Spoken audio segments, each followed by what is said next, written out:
I am back and having to refer to my notes for this with an historical fiction reader's tag. This was developed, I believe, by, and I don't know her name, sorry, but her channel is Science. Yeah, that's what I would say too. I will tag her. I will link her original video in the description below so you can go and see her responses to the questions she's developed. There are 7 questions. I have a pile of books. Not that pile. This pile. So let's crack on. I do have to look down to read the questions because I don't have them memorised in my head at all. You can see I've been pulling books out. There's gaps everywhere. Okay, so don't drop the questions. The historical fiction reader's tag. Question number 1. What is your favourite time period to read about? I probably have 2 actually. One is sort of medieval Tudor England, probably royalty, but anything in that realm is fine. And the other is early settlers America, so the founding on the eastern seaboard or the push west a couple of centuries later. So both of those time frames are probably the ones I gravitate to the most. Question number 2. What book made you fall in love with historical fiction? Crikey, that's a hard question for a 50-year-old. The way I'm going to answer it, I fell in love with history at school, and I am from New Zealand. I am in New Zealand, and we are a Commonwealth country, so the Queen of England is our Queen. So our history 40 years ago, 35 years ago, is very heavy English royalty, and I fell in love with that. It intrigued me coming from such a young white country. We're not a young country if you were to acknowledge our Maori natives. Is not the word you should use, probably. Yes, sidetrack. It intrigued me that there were places that were thousands of years old. Stonehenge intrigues me, that someone, Maui hadn't even fished New Zealand up when Stonehenge was being built. That blows my mind. We as a colonised white country haven't even hit 200 years yet. So yeah, I just fell in love with history and the royals, and you know, just how you can record all that stuff. I've seen gloves worn by Elizabeth I. It just blows my mind. As for what was the first book for historical fiction, I honestly couldn't tell you, because I think I've been reading it for as long, since teenage years, young adult teenage years. The book that I pulled off my shelf to show you is probably, I've been racking my brains, is the earliest thing that I can think of reading, and I probably read it in my late teens or early 20s. It's that one. I don't even think will its spine pick up, because it's going to show me instead. I don't know. This is called, this is Beulah Land. H.L. Davies. And this is to do with slavery and the American South. I'm not sure if I can tell you the time period. I read it so long ago, I don't know how it stands up to today's views and thoughts. I am interested in reading it again, and in fact it's one of the books on my booktube spin list.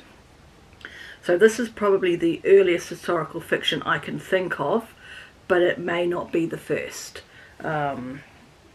So Question number 3. If you could write yourself into any historical novel or visit any time period, what would it be and why? Probably the one I would pick is Early Settlers USA.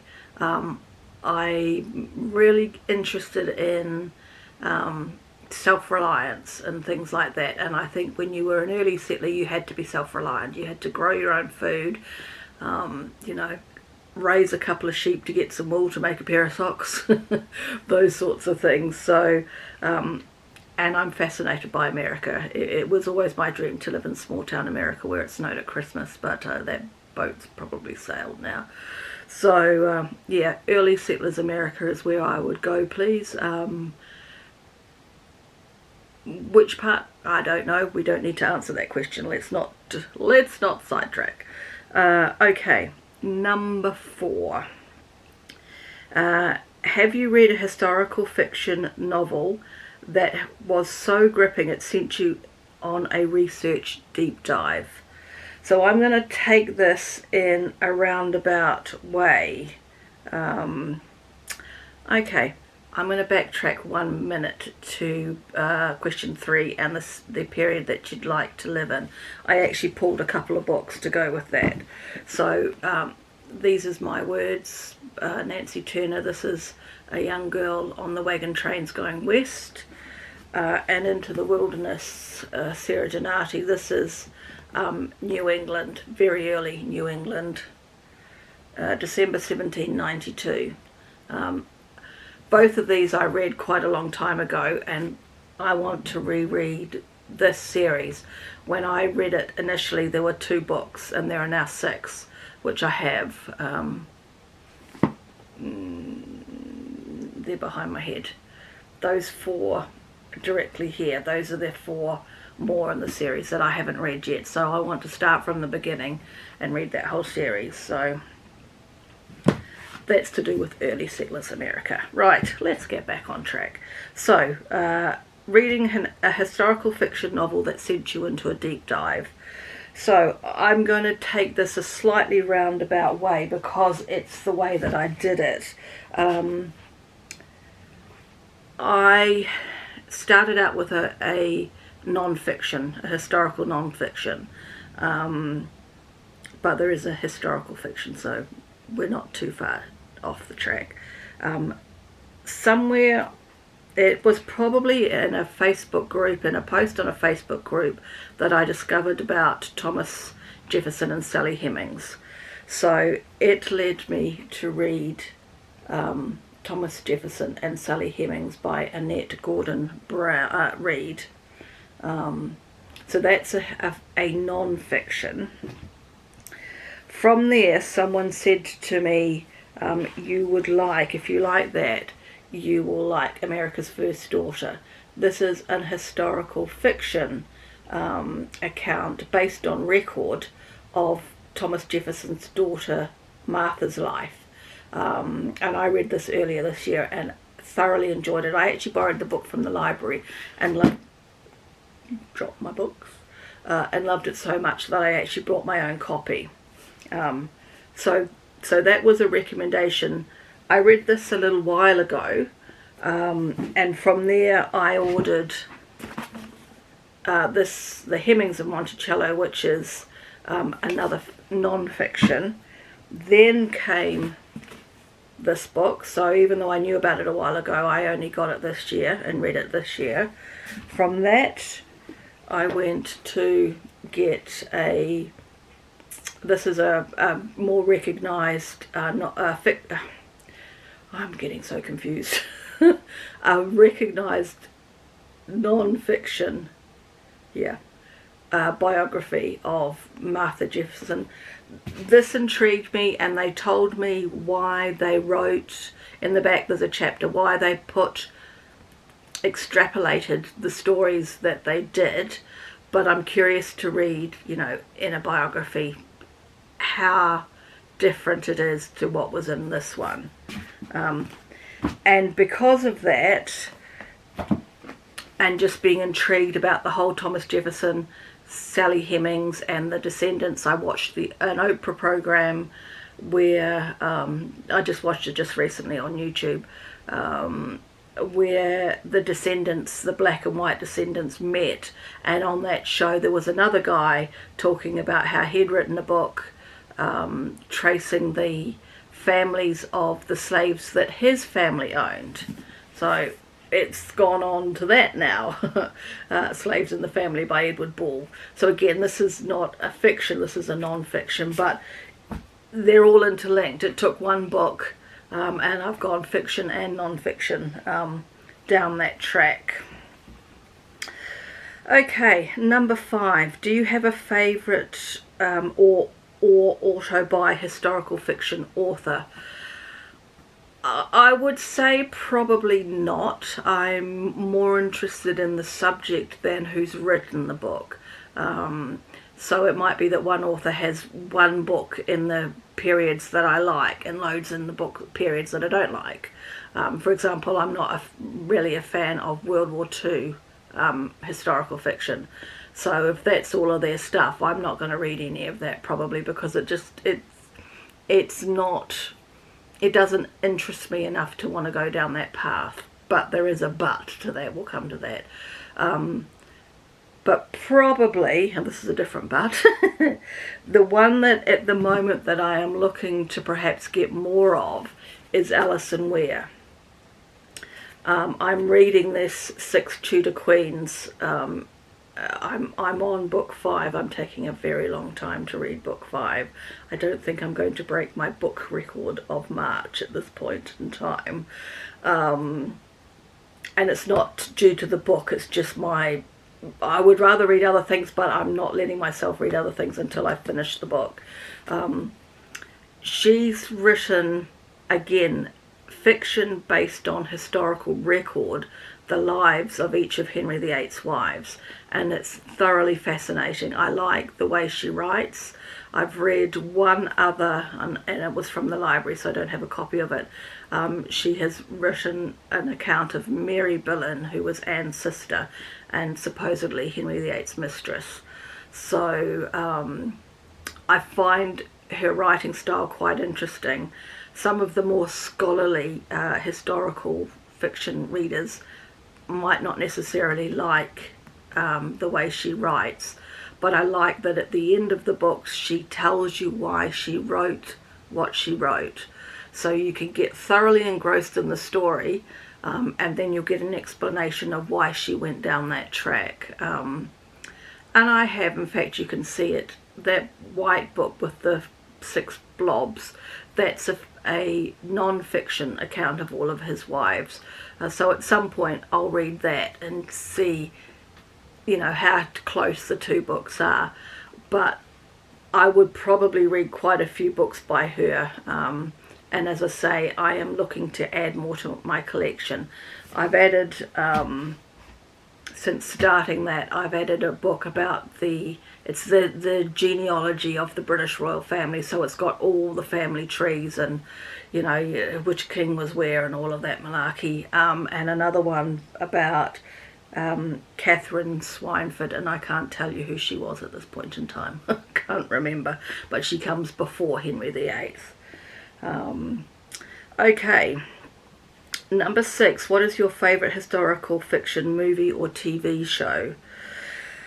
Probably, oh gosh, yeah. What did I put at the end of that? Oh, right, I can't read my writing. So probably the earliest one is Little House on the Prairie, and that's probably where my love of Western American early settlers, all of that came from. I was going to say malarkey again.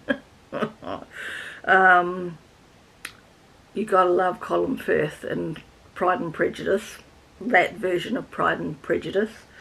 What else is there? Kevin Costner's Robin Hood. Or the Disney animated version of Robin Hood is even better. I quite like westerns if they're not too bloody and gory. Otherwise I can't think. What I watch mostly in the historical fiction or non-fiction realm is actually Time Team, an archaeology program, so that's not a fictional program. I can't think that there's anything else at the moment that I watch. So these are older things. So that's my answer. Question 7. Right, this is a long question and my leg is dead. Oh, I've got pins and needles. Historical fiction is often overlooked or underhyped in the booktube world. What book would you recommend that would hook any reader on the genre? How long is a piece of string?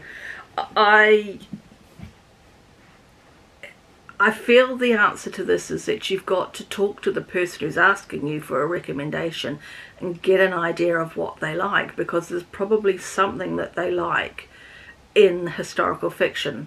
That being said, the other way that I would probably do it, if they were like, oh, I don't know,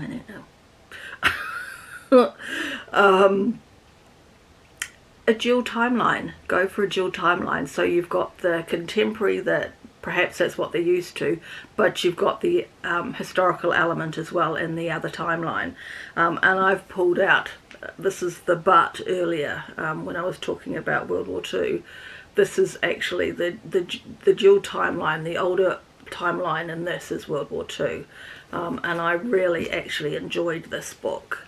It doesn't make me want to go out and read more historical fiction World War II books.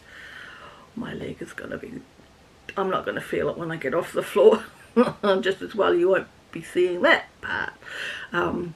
So yeah, perhaps a good first bridge is a dual timeline.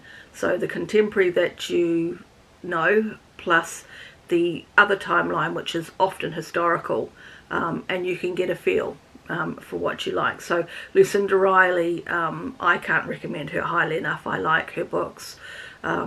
It seems to me that all of her books are dual timeline. Everything I've read certainly has been a dual timeline. Another one, if you're...